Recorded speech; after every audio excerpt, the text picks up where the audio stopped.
যক্ষ কুবের পদক শ্রীমণি। যক্ষ কুবের পদক শ্রীমণি, তার মানে এটা একটা দৈবমণি। আমাদের আরো স্বর্ণ মুদ্রা দান করো প্রভু।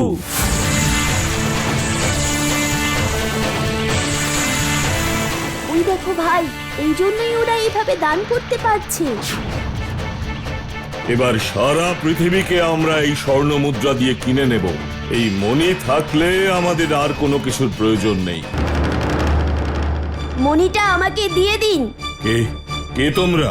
এখানে কি চাও? দাদা, বুঝতে পারছো না কেন এসেছে? দান নিতে এসেছে। তোমরা ভাগ্যবান, নিয়ে যাও নিয়ে যাও, এই সব স্বর্ণ মুদ্রা তোমরা নিয়ে যাও। স্বর্ণ মুদ্রা নিতে আমরা আসিনি। কেন? এই পরিমাণ স্বর্ণ মুদ্রা কি তোমাদের কম বলে মনে হচ্ছে? বেশ, তাহলে আরো স্বর্ণ মুদ্রা দিচ্ছি। স্বর্ণ মুদ্রা কেন?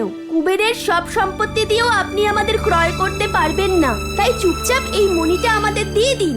ওরে বাবা, এই মণি যক্ষরাজ কুবের আমাদের সাধনায় খুশি হয়ে আমাদের দিয়েছিলেন। আর দিয়ে বলেছিলেন, আমরা ছাড়া একমাত্র বংশীবাদক, মাথায় ময়ূরের পালক গোঁজা এক গোপ বালক ছাড়া আর কেউ এই মণি ব্যবহার করতে পারবে না।